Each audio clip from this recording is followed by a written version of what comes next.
तो अभी सभी को राम राम। आज हम अपना नेक्स्ट टॉपिक स्टार्ट करते हैं, इंश्योरेंस का fourth part, accident and motor insurance. अगर ये लेक्चर पसंद आए तो लाइक कर देना और अपने दोस्तों को बोलो जो सीटी की तैयारी कर रहा है वो भी यहाँ से तैयारी करें। यहाँ कोई एमसीक्यू नहीं करवाता, मैं सिर्फ थ्योरी करवाता हूँ। एमसीक्यू करवाने वाले बहुत हैं मार्केट में, बहुत ही ज़्यादा, यूट्यूब पे भी, बुक्स भी, लेकिन थ्योरी कोई नहीं करवाएगा फ्री में। सो अपना अच्छे से पढ़ो और क्लियर करो एग्ज़ाम और जॉब पे लगो और अपने पेरेंट्स का नाम रोशन करो। सो स्टार्ट करते हैं एक्सीडेंट एंड मोटर इंश्योरेंस। देखो ये स्टार्ट हुआ था, मोटर इंश्योरेंस एक्ट जो है ना वो इंडिया में पास हुआ था 1939 में, यानी कि 1939 में। ये 1939 में एक्ट बन के जब अंग्रेज़ों के अधीन था हमारा देश, उसके बाद इसमें हमने अमेंडमेंट किया था, यानी कि इसमें हमने सुधार किया था, किसमें, 1988 में। समझे?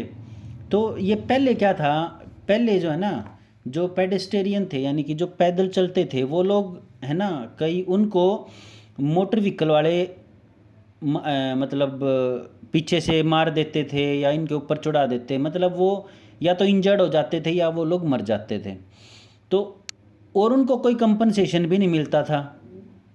जो भी उनका लॉस होता था, कुछ जैसे टांग टूट गई, फ्रैक्चर हो गया या आदमी ही गया, इंसान ही चला गया दुनिया से, तो उनका उन लोगों को कोई भी कंपनसेशन नहीं मिलता था। तो उस टाइम पे लोगों को प्रोटेक्ट करने के लिए इन एक एक्ट लाया गया, मोटर व्हीकल एक्ट 1939 में।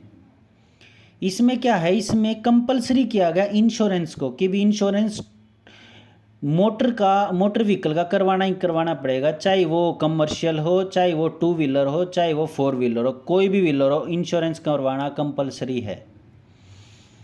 ठीक है? नहीं तो उसका अभी अपने जो पुलिस लोग हैं वो लोग चालान भी कर सकते हैं।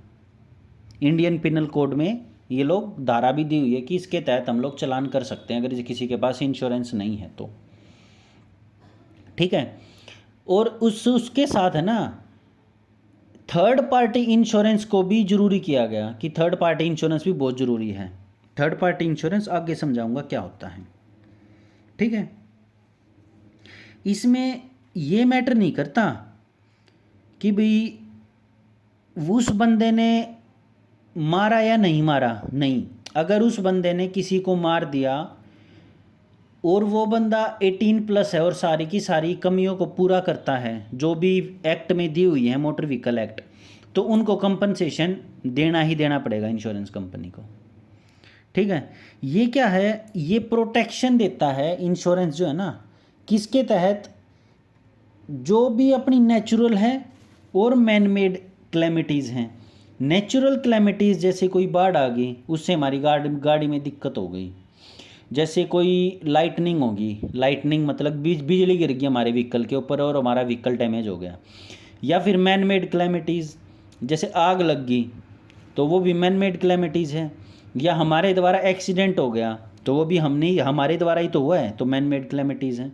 तो उनका इनका हर्जाना है ना इंश्योरेंस कंपनी प्रोवाइड करेगी, बस। अच्छा, अब कर लेते हैं इंश्योरेंस, यानी कि मोटर व्हीकल इंश्योरेंस क्या कहता है। मोटर व्हीकल इंश्योरेंस कहता है कि किसी भी तरह का लॉस को, किसी भी तरह का लॉस जो उस मोटर व्हीकल से हुआ है जिसका इंश्योरेंस करवा रखा है, उस लॉस को भरने के लिए, कंपनसेट करने के लिए इंश्योरेंस कंपनी जिसको लॉस हुआ है उन लोगों को कुछ ना कुछ कंपनसेशन देगी, यानी कि कुछ ना कुछ पैसा देगी। या तो वो किसी प्रॉपर्टी के थ्रू हुआ है, या किसी पर्सन को हुआ है, या किसी प्रॉपर्टी को हुआ है, किसी भी तरह से हुआ है। जैसे अगर मान लो दो ट्रैफिक आपस में, दो व्हीकल आपस में भिड़ गए तो उसमें भी उन लोगों को डैमेज के पैसे मिलेंगे। जैसे कई बार क्या होता है, कोई ट्रैक्टर वाला गाड़ी वाले को मार गया तो वो कहता है भाई इंश्योरेंस ले लिए, क्लेम कर लिए। समझा? अब इसके तहत, मोटर व्हीकल इंश्योरेंस के तहत क्या क्या कवर होता है। खुद का डैमेज होता है एक तो, खुद का डैमेज मतलब आग लगना, एक्सप्लोजन हो जाना, एक्सप्लोजन मतलब कुछ फट जाना, यानी कि, और आग, सेल्फ इग्निशन, खुद की गाड़ी में गलती से आग लग जाना, या लाइटनिंग, अपना बिजली कड़कते हुए उस पे अपनी गाड़ी पे गिर जाना, या फिर चोरी हो जाना अपना व्हीकल, या फिर स्ट्राइक्स, या फिर कोई राइट्स वगैरह हो रखे हों जैसे दंगे वगैरह, तो उनसे हमारी गाड़ी को कोई भी लॉस हो तो उस लॉस को भरने के लिए। अच्छा, अब कहीं पे अर्थक्वेक आ गया, भूस्खलन, या फिर बाढ़ आ गई, फ्लड आ गया, साइक्लोन आ गया, या लैंडस्लाइड हो गई, तो उन सब से हमें ये, उन सब के द्वारा होने वाले नुकसान को कंपनसेट करने के लिए इंश्योरेंस है। या फिर एक्सीडेंट हो गया किसकी वजह से, किसी एक्सटर्नल फैक्टर की वजह से, जैसे सामने वाली गाड़ी ने आके हमारे अंदर ठोक दिया, ठीक है। और ये एक्स इंश्योरेंस क्या क्या प्रोवाइड करता है, थर्ड पार्टी लायबिलिटी, मतलब जैसे हम व्हीकल चला रहे हैं, सामने से एक व्हीकल आ गया, हमारी उसके अंदर लग गई टक्कर, तो ये थर्ड पार्टी है। अब फर्स्ट और सेकंड पार्टी कौन है वो आगे बताऊंगा। थर्ड पार्टी में टक्कर लग गई तो इस थर्ड पार्टी के नुकसान ये यूँ ना कह दे कि भी आप दो हमारा नुकसान, नहीं, इस नुकसान को भी इंश्योरेंस कंपनी झेलेगी। फिर compulsory personal accident cover, CPA. CPA का मतलब होता है ओनर, ड्राइवर, किसी की भी इंजरी हो जाए, डेथ हो जाए, या चोट, मतलब चोट लग जाए या उसकी मृत्यु हो जाए, तो उसका कवर भी इसी के तहत आता है, ठीक है। अब ये देख लेते हैं इसके अंदर क्या क्या कवर नहीं है। ये तो ना सारी चीज़ें कवर होगी, नहीं, कुछ चीज़ें हैं जो इसके अंदर कवर नहीं। जैसे डेली रूटीन की कुछ चीज़ें जो नॉर्मली होती हैं, जैसे गाड़ी गंदी हो जाना, ये तो ना आप इंश्योरेंस का जाकर कह दोगे गाड़ी गंदी होगी रुपये दो, नहीं। अच्छा, डेप्रिसिएशन ऑफ द व्हीकल, मतलब समय के अनुसार किसी मोटर साधन की उसकी जो है ना वो वैल्यू में कमी आना। जैसे आज हमने गाड़ी खरीदी वो 10 लाख की है, कुछ टाइम बाद वो गाड़ी हो जाएगी 5 लाख की, तो हम ये थोड़ा ना इंश्योरेंस के पास जाके कहेंगे कि भाई हमारी, जैसे ये मोटर व्हीकल है, ये पहले 10 लाख की थी नई ली, जब कुछ टाइम बाद होगी जी 5 लाख की, तो हम ये थोड़ा ना मोटर इंश्योरेंस के पास जाके कहेंगे जी भी हमारी की वैल्यू टूट गई और हमारे पैसे दो, ऐसा नहीं है, ठीक है। फिर होता है मशीनरी का टूट जाना, break down of machinery of vehicle, मतलब कुछ भी ब्रेक डाउन हो गया, जैसे पहिया टूट गया, थोड़ा ना इंश्योरेंस कंपनी देगी, नहीं। या फिर टायर या ट्यूब फट जाना, वो तो उसका भी नहीं देगी। कई बार हम टायर भी बदलवा लेते हैं जब घिस जाते हैं, तो वो थोड़ा ना देंगे वो लोग। या फिर हमारी इंडिया की ज्योग्राफी से बाहर जाके कुछ हुआ हो तो उसका भी हर्जाना नहीं भरेगी इंश्योरेंस कंपनी। या फिर आप लोग ड्रग्स या हार्ड ड्रिंक, मतलब अल्कोहल, मतलब दारू वगैरह पी के अगर ड्राइविंग कर रहे हो और उससे कुछ हो जाए गाड़ी को, या कुछ भी लॉस हो जाए, आपकी जान चली जाए या कुछ भी, तो उसका हर्जाना नहीं भरेगी कंपनी। और यही रीज़न है जब कोई भी कंपनी कोई भी गाड़ी का वो होता है ना, तो सबसे पहले वो लोग कहते हैं ड्राइवर का अल्कोहल टेस्ट करवाओ, ठीक है। फिर होता है अगर उसके पास ड्राइविंग लाइसेंस नहीं है ना, तो भी वो लोग हर्जाना नहीं देंगे। तो इसका मतलब क्या हुआ, बिना ड्राइविंग लाइसेंस के गाड़ी ना चलाई, नहीं तो आपको इंश्योरेंस कंपनी कंपनसेशन नहीं देगी अगर कुछ भी हो जाता है, तो आपकी जान माल के साथ कुछ भी हो जाता है तो। अच्छा, अगर आप रेस लगा रहे हैं एक दूसरे के साथ और जब कुछ भी हो गया मोटर व्हीकल में, तो भी नहीं देगी। मान लो कहीं पे न्यूक्लियर अटैक हो गया या किसी बाहर के देश ने हमारे देश पे आक्रमण कर दिया, तो उस केस में भी हमारी जो भी हमारी गाड़ी का नुकसान होगा वो इंश्योरेंस कंपनी नहीं भरेगी। या फिर हमने जानबूझ के अपनी गाड़ी को नुकसान पहुंचाया है, कई लोग करते हैं जानबूझ के ठोकते हैं, तो उसका हर्जाना भी नहीं भरेगी, ठीक है। अब ये थे इम्पोर्टेंट। अब समझ लेते हैं हम कितने टाइप के होते हैं motor vehicle insurance. Types of motor vehicle insurance. Basically motor vehicle insurance है ना, काफ़ी ब्रॉड रेंज है वैसे इनकी देखा जाए तो। जैसे कि 2 व्हीलर हो गया, 2 व्हीलर में क्या आ गई, अपनी बाइक्स आ गई। 3 व्हीलर हो गया, 3 व्हीलर में क्या आ गई, ऑटो रिक्शा। 4 व्हीलर, 4 व्हीलर में अपनी पर्सनल गाड़ियाँ, जीप, कार, कॉमर्शियल गाड़ियाँ, ये सारी आ गई, ठीक है। तो यानी कि किस तरह से हम क्लासिफाई करेंगे? Car insurance, two wheeler insurance, commercial vehicle. जैसे फोर व्हीलर, टू व्हीलर और कॉमर्शियल। कॉमर्शियल में क्या आ गई? कॉमर्शियल में आ गई ऑटो।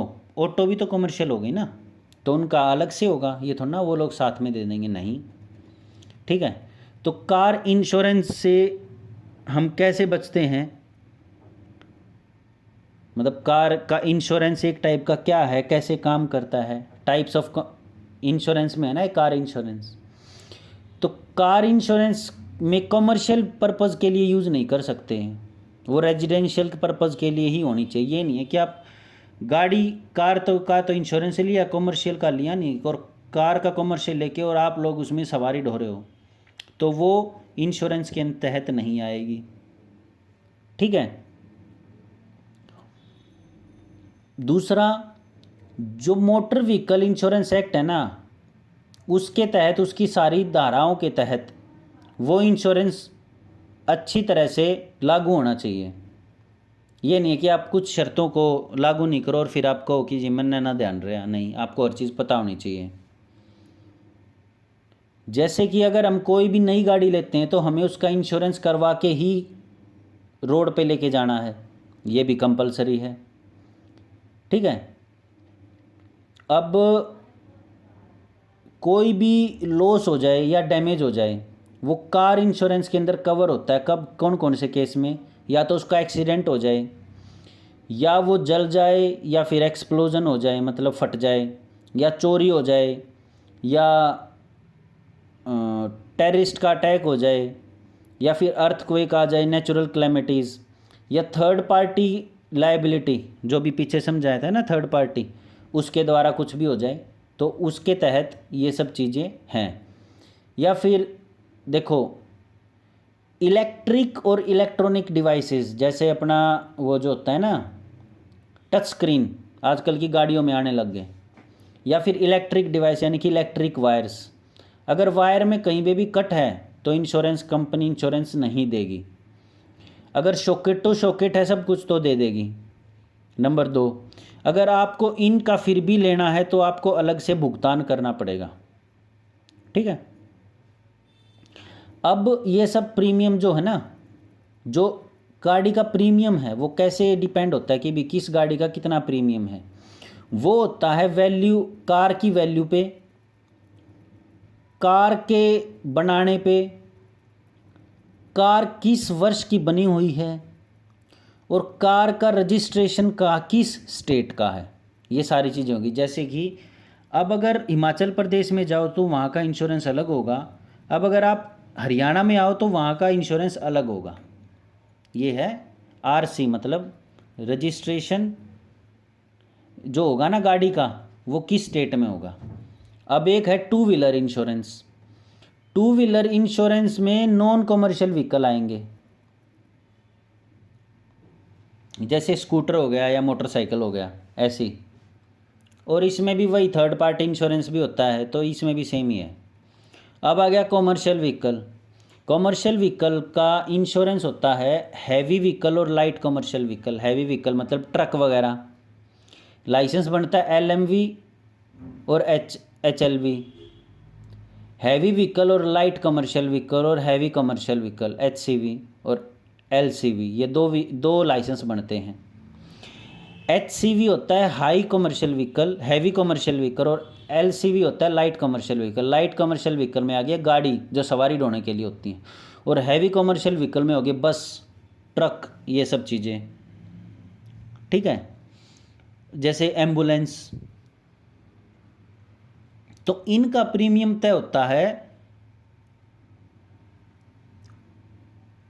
उन चीज़ों के शोरूम का कितना प्राइस था, रजिस्ट्रेशन क्या का था, कौन से ईयर में मैन्युफैक्चरिंग हुई है, व्हीकल किसने बनाया है, व्हीकल की वैल्यू क्या है। तो इन सब चीज़ों पे डिपेंड होता है, जो पहले बताया था ना, सेम एज इट इज़, कोई चेंज नहीं है। ठीक है। अब इंश्योरेंस पॉलिसी जो है ना, वो और तरीके से भी यूज़ में आती है। कैसे? जैसे थर्ड पार्टी इंश्योरेंस है। थर्ड पार्टी इंश्योरेंस का तात्पर्य है with type of vehicle insurance policy.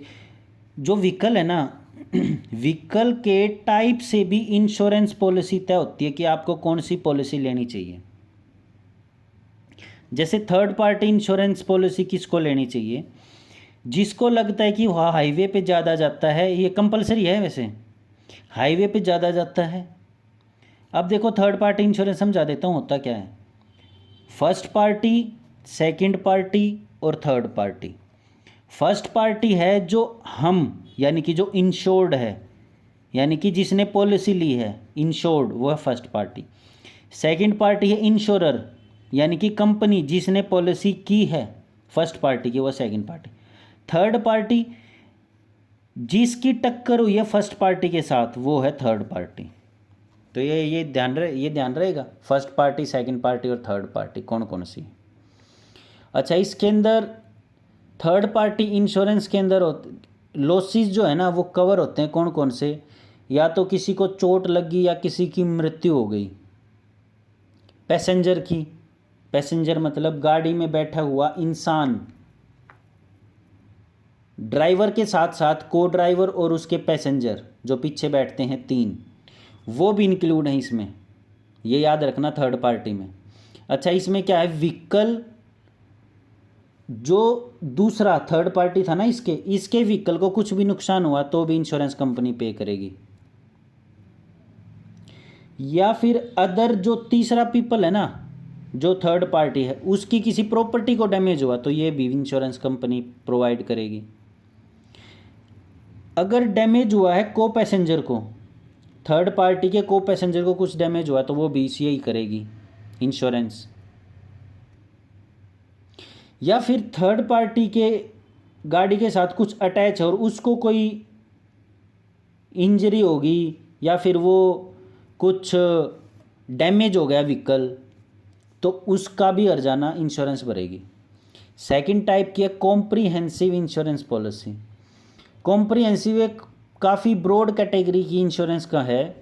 जैसे इसमें जो है ना, केवल और केवल जो नुकसान होता है थर्ड पार्टी का वही इंक्लूड नहीं होता, बल्कि अगर उसको कोई डैमेज हुआ है या उसको कोई नुकसान हुआ है या उसको कोई कीमत में घटा हुआ है, जैसे गाड़ी की टक्कर लगी और इस गाड़ी की पहले थी 5 लाख, अब रहेगी 3 लाख, अब रह गई 3 लाख, तो जो इसका हर्जाना हुआ है ना टक्कर की वजह से, तो वो भी कॉम्प्रिहेंसिव इंश्योरेंस के अंदर आता है। ठीक है, इसके अंदर क्या क्या कवर होता है? अगर डैमेज हो जाए, जो भी इंश्योर्ड व्हीकल है ना, ये फायर के थ्रू डैमेज हो जाए या एक्सीडेंट के थ्रू, या किसी ने चोर लिया या इंजरी या डेथ हो जाए किसी भी अदर दूसरे बंदे की, या फिर डैमेज हो जाए दूसरे बंदे के व्हीकल का, तो इसके अंदर थर्ड पार्टी और थर्ड पार्टी प्लस कॉम्प्रिहेंसिव दोनों की दोनों आती हैं इसमें। अब आ जाती है लायबिलिटी ओनली पॉलिसी। देखो उसके अंदर है ना मेडिकल एक्सपेंसेस भी देगी कंपनी, जो कॉम्प्रिहेंसिव है ना, इसके अंदर मेडिकल एक्सपेंसेस भी देगी। अगर वो लोग किसी हॉस्पिटल में भर्ती हो जाते हैं एक्सीडेंट के बाद, तो वहाँ पे है ना कॉम्प्रिहेंसिव इंश्योरेंस पॉलिसी के तहत इंश्योरेंस कंपनी उनका हर्जाना भी भरेगी सारा का सारा। अब लायबिलिटी ओनली पॉलिसी क्या है? उनको जो है ना नुकसान हो गया किसी की मृत्यु से, थर्ड पार्टी को नुकसान हो गया, थर्ड पार्टी के घर वालों को नुकसान हो गया, इस जो गाड़ी चला रहा था ना इसकी मृत्यु से, या फिर इसकी इंजरी से, या फिर इसकी प्रॉपर्टी की डैमेज से, तो उसका हर्जाना भी ये लोग भरेंगे। ठीक है, अब क्या है, मोटर इंश्योरेंस पॉलिसी जो है ना का जो टेन्योर है, टेन्योर मतलब कितने सालों के लिए करवाई जाती है, ये थोड़ा ना है एक बार करवा ली और लाइफ टाइम करवा ली, नहीं ऐसा नहीं होता, ये हर साल के लिए करवाई जाती हैं, समझे, और हर साल रिन्यू होती रहती है। अगर आपने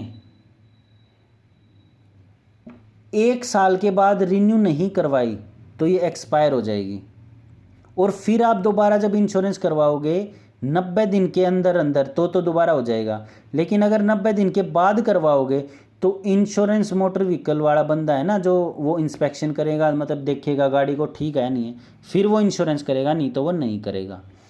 अच्छा, इसके लिए डॉक्यूमेंट क्या क्या ज़रूरी है? एक तो इंश्योरेंस का सर्टिफिकेट, एक पोल्यूशन जो पुराना इंश्योरेंस हो रखा है ना उसका सर्टिफिकेट, एक पोल्यूशन सर्टिफिकेट, एक ड्राइविंग लाइसेंस और एक आरसी यानी कि रजिस्ट्रेशन सर्टिफिकेट की फ़ोटोकॉपी। इन सब चीज़ों की फ़ोटोकॉपी चाहिए होती है। ठीक है, अब है अपन थोड़ा सा डाटा देख लेते हैं। एक्सीडेंटल डेथ का डाटा किस प्रकार है हमारे इंडिया में, मतलब कितनी डेथ हुई हैं, कितनी ये सब हुआ है। ठीक है, जो अपना देखो अब तक तो हमने ये पढ़ा था मोटर इंश्योरेंस, अब पढ़ लेते हैं एक्सीडेंटल डेथ मतलब एक्सीडेंटल इंश्योरेंस। देखो जो वर्ल्ड हेल्थ ऑर्गेनाइजेशन है ना WHO, उसके अकॉर्डिंग हमारे जो इंडिया है ना मौतों के मामले में वो 8वें नंबर पे है, मतलब 8वें नंबर पे सबसे ज़्यादा मौतें होती हैं। और उसमें से भी पहले नंबर पे है डेथ होती है किसकी, एक्सीडेंट की वजह से 5 से और 14 साल के बच्चों की और 15 से 29 साल के एडल्ट्स की। इनकी मौतों के मामले में एक्सीडेंट से हमारा जो कंट्री है वो फर्स्ट नंबर पे है। और 8th नंबर पे एक्सीडेंट की वजह से हमारे कंट्री में डेथ होती है, उससे 8th पोजीशन पे, ये याद रख लेना। जो हमारी कंट्री में डेथ होती है ना, पूरे वर्ल्ड में, कंट्री में छोड़ो, पूरे वर्ल्ड में जो डेथ होती है ना उसका 11% जो डेथ है ना एक्सीडेंट की वजह से होती है हमारे इंडिया में।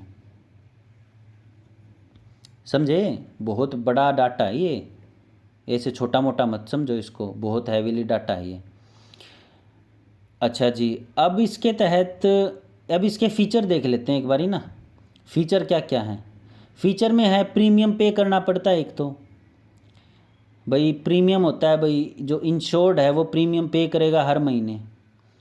ठीक है, फिर जो पीरियड ऑफ पॉलिसी होता है ना एक्सीडेंटल इंश्योरेंस का, पॉलिसी का पीरियड, वो टेन्योर मतलब कि वो जो है ना वो 1 साल से लेके और 5 साल तक का होता है। केवल और केवल इतना ही आप एक्सीडेंटल इंश्योरेंस करवा सकते हो, ये नहीं है कि आप कितना ही भी करवा सकते हो। समझे, इसमें 1 साल से 5 साल तक का होता है। और जो पॉलिसी एप्लीकेबल होती है ना वो 24x7 होती है, यानी कि 7 दिन और 24 के 24 घंटे। और अगर आपका एक्सीडेंट हुआ है इंडिया में या कहीं बाहर तो उसमें दोनों की दोनों एप्लीकेबल होती हैं, या तो इंडिया में हुआ है या फिर कहीं बाहर हुआ है आपका एक्सीडेंट, तो उसमें दोनों एप्लीकेबल होती हैं। ठीक है, अगर डेथ का देख लेते हैं हम, अगर किसी इंसान की मृत्यु हो जाती है जिसने एक्सीडेंटल इंश्योरेंस ले रखा था, तो जो उसका आने वाला बंदा है, जो उसका लीगल आयर है, वो उसको पैसे को ले सकता है कंपनसेशन के उसमें। ठीक है, अब इसमें और तो ऐसा कुछ है नहीं मेरे अकॉर्डिंग। क्लेम सेटलमेंट है, ये इतना इम्पोर्टेंट है नहीं जितना मुझे दिख रहा है। अच्छा, और तो कुछ नहीं है। चलो अब एक बात बताओ, क्वेश्चन पूछता हूँ, इनमें से कौन सा मोटर व्हीकल इंश्योरेंस के तहत नहीं आता। Number A, damage due to fire यानी कि आग की वजह से नुकसान। Number 2, loss due to theft यानी कि चोरी हो जाने पे लॉस होना। या number 3, loss due to depreciation यानी कि उसकी जो मोटर व्हीकल की जो पैसे घटे हैं ना उसके, यानी कि पहले वो 10 लाख का था 5 लाख का हो गया, तो उसकी वजह से जो उसको लॉस हुआ है वो। या फिर D, none of these, none of the above. तो इनमें से कौन सा मोटर व्हीकल इंश्योरेंस के तहत नहीं आता, ये कमेंट कर दो। ठीक है, और अगर लेक्चर पसंद आया तो लाइक करना और चैनल को सब्सक्राइब कर ला।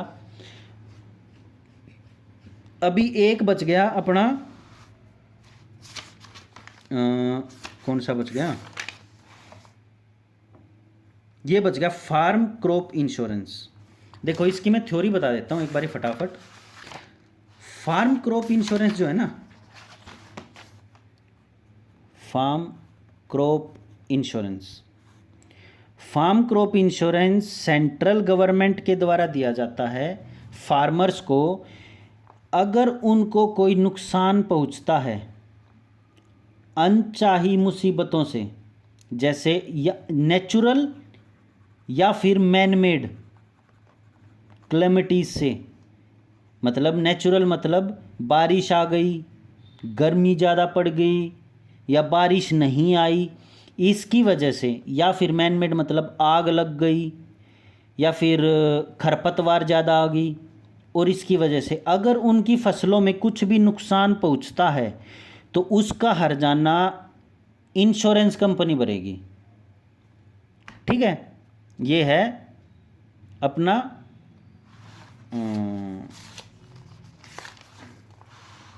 Farm crop insurance. ओके, अब इसके तहत जितनी भी पॉलिसीज हैं वो हमने पहले एक वीडियो में कर ली हैं, समझे। जो हरियाणा इकोनॉमी का हमने किया था ना एग्रीकल्चर क्रेडिट में, एग्रीकल्चर क्रेडिट के नाम से टॉपिक है, उसमें आप लोगों को कंप्लीट ये मिल जाएंगी कि कौन कौन सी पॉलिसीज हरियाणा गवर्नमेंट चला रही है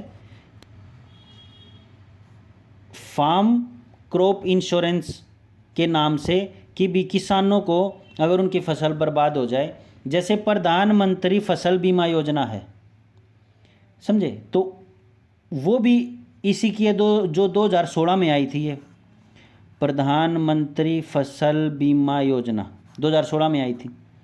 तो ये सारी पॉलिसीज़ उसमें दे रखी हैं। कौन से में? एग्रीकल्चरल क्रेडिट में। आप लोग हरियाणा इकोनॉमी देखोगे ना पूरी, तो आपको ये उसमें मिल जाएगी कंप्लीट। सो ये हो गया।